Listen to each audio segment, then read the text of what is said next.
Bon, et bien, bienvenue à tous sur cette nouvelle vidéo sur la chaîne Carp & Wild. Donc bon, cette fois-ci ça va changer un petit peu de ce qu'on a l'habitude de vous présenter sur la chaîne, puisque là je suis parti vraiment pour une petite pêche en solo pour 24 heures et dans la rivière. Donc on vous a pas encore proposé de rivière, pourtant il y a de ça quelques années je pêchais quasiment que la rivière, on va dire allez, 80-90% de mes pêches ça se situait en rivière. Donc là ça fait un petit retour aux sources qui fait bien plaisir, parce que j'aime beaucoup la rivière pour les petites surprises qui peuvent s'y cacher. Et donc là ce poste là je suis venu dessus la semaine dernière. J'avais encore jamais pêché ce bief là, donc j'ai fait une petite pêche pareil de 24 heures où j'ai réussi à sortir 2 poissons.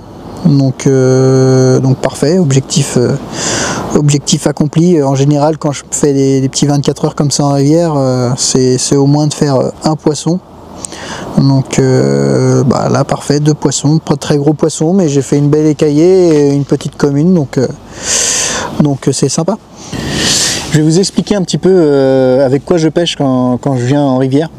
Donc déjà en cordeligne j'utilise de la tresse, tout simplement parce qu'en rivière c'est presque indispensable, notamment pour sortir là les poissons des nénuphars. Ça coupe un peu les nénuphars, ça permet de sortir les poissons des herbiers, donc c'est presque indispensable. Là je suis sur un arraché de 60 centièmes, donc pareil il me faut de la puissance pour sortir les poissons d'obstacle. En rivière les poissons ils ont quand même bien la moelle, donc il faut être assez costaud en termes de montage. Pour les bas de ligne, donc j'ai 2 cannes qui pêchent en IQ des rigs, donc en bonhomme de neige, et la troisième elle pêche en spinner rig, donc tout en fluorocarbone. Pourquoi? Pour éviter en fait que si mon plomb est amené à bouger, à glisser, mettons dans la cassure, ça va éviter que mon bas de ligne s'enroule autour du plomb et que du coup ce soit plus pêchant. Donc bas de ligne rigide. Là en termes de plomb, sur celle-ci je suis sur un faible grammage parce que c'est celle qui pêche juste derrière moi, donc j'ai pas besoin de gros grammage, le courant va pas la pousser.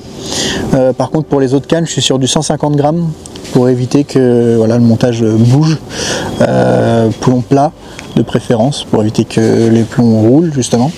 Pour les hameçons, je suis sur du 2 ou du 4, je descends pas en dessous parce que c'est des poissons qui ont quand même des assez grandes bouches, et pour bien perforer les lèvres, c'est parfait.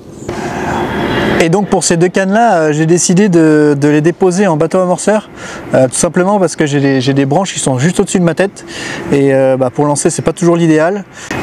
Même si ça peut le faire, ça me permet de placer vraiment sous les frondaisons sur la berge d'en face. Donc c'est l'avantage, et en plus de ça j'ai préparé hier des bouillettes que j'ai coupées en 2, Spicy Red, avec du booster et un petit peu de pellet. Donc ça me permet de mettre ça sur la zone sans avoir à utiliser le sbomb.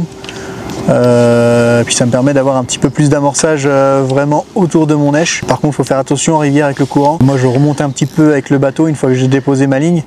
Je remonte un petit peu pour pouvoir ouvrir les trappes et béner mon amorçage. Parce qu'avec le courant, il faut calculer un petit peu le temps que va mettre votre amorçage à tomber vis-à-vis de la profondeur et puis de la force du courant. Donc c'est pour ça que je remonte un petit peu. Donc ça me permet de vraiment placer mon èche et un petit amorçage vraiment dans une zone un peu plus précise que l'amorçage que j'ai effectué avant avec de la bouillette et la bouillette un petit peu partout à droite à gauche avec le Cobra. Je suis venu hier pour faire un pré-amorçage donc sur la berge d'en face. J'ai dû balancer peut-être environ 3 kg de bouillettes qui ont été plutôt bénéfiques puisque ce matin je place ma première canne et au bout de 10 minutes elle s'est emballée. Donc j'ai pris contact, malheureusement le bas de ligne a cassé juste en dessous de la boue. Mais je l'ai très vite replacé et pareil, pas longtemps après je sors une petite brème. Donc je pense que l'amorçage d'hier a créé une petite activité sur le spot en face. Et donc pour les appâts utilisés, vous n'êtes pas sans savoir maintenant que ça fait une bonne année que je pêche avec les appâts Miss Bressan. Et donc là pour cette pêche, j'ai choisi d'utiliser la Spicy Red. Donc là sur ma canne qui déroule une simple pop-up en 16 mm fluo a fait le taf. Donc la semaine dernière je fais mes 2 poissons dessus, donc je me suis dit on change pas une équipe qui gagne. Donc pareil, la carpe ce matin a mordu sur ce type d'èche. J'ai choisi la Spicy parce que c'est une gamme qui se démarque pas mal je trouve en rivière. Ça offre de bons résultats. En général les gammes épicées fonctionnent bien, en tout cas sur cette rivière. Donc je me suis dit que ça serait intéressant de pêcher avec la Spicy. Et pour ma canne du milieu, je suis parti sur les bouillettes enrobées. Donc en bonhomme de neige avec des petites pop-up neutres en 12 mm. Et ce que j'aime bien avec l'enrobé, c'est que la tendance, une fois que l'enrobage est parti, elle a tendance à être un petit peu plus de couleur vive que de la bouillette classique dense. Donc ça fait un petit attrait visuel en plus je trouve. Et ça fait une belle présentation dans le fond. Et puis pour ma dernière canne, celle-ci elle pêche en bonhomme de neige Seedfish. Et puis cette canne là pêche juste devant mes pieds au final à quelques mètres sur ma gauche. Pareil, j'ai balancé quelques billes hier à cet endroit là. En rivière, quand je viens pêcher la rivière, c'est soit je pêche à 2 cannes, ou soit là comme ici, là je pêche à 3 cannes. Mais j'ai toujours, quand je pêche à 3 cannes, j'ai toujours une canne qui pêche sur ma bordure, devant moi. Tout simplement pour pas trop saturer la berge d'en face. Et puis il y a toujours du poisson qui passe même devant nous, donc je trouvais ça intéressant de placer une canne juste devant.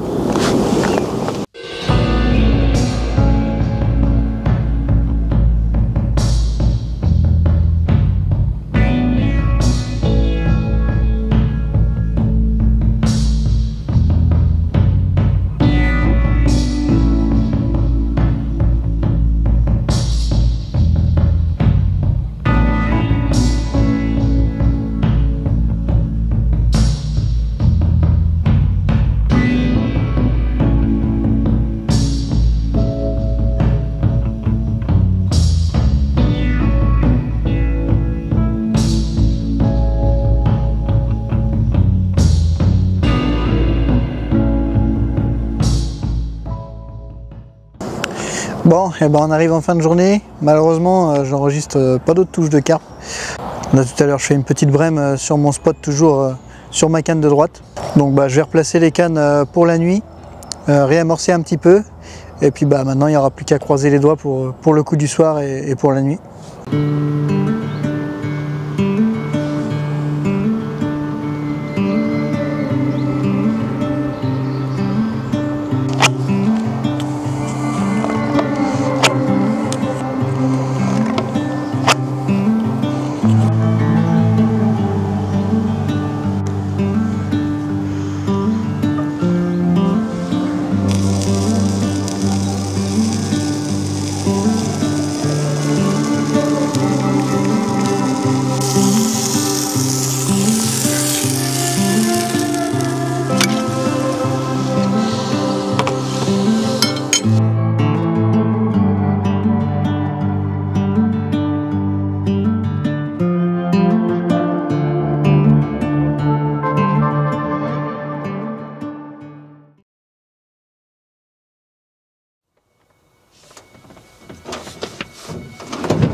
Et voilà le poisson de cette nuit. Bon, je suis content, une petite commune. C'est pas un poisson énorme, mais ça valide déjà un deuxième spot, puisque je déroule sur ma canne du milieu. J'avais pas encore déroulé sur cette canne, donc ça fait plaisir. Et puis bah, l'objectif il est atteint. 24 heures, un poisson. Il me reste encore un petit peu de temps de pêche, là il est 9 h du matin, je vais partir sur les coups de 11 h 30 midi. Donc j'ai replacé ça tout à l'heure au lever du jour. Et puis bah maintenant il n'y a plus qu'à espérer faire un deuxième poisson, mais déjà pas capot.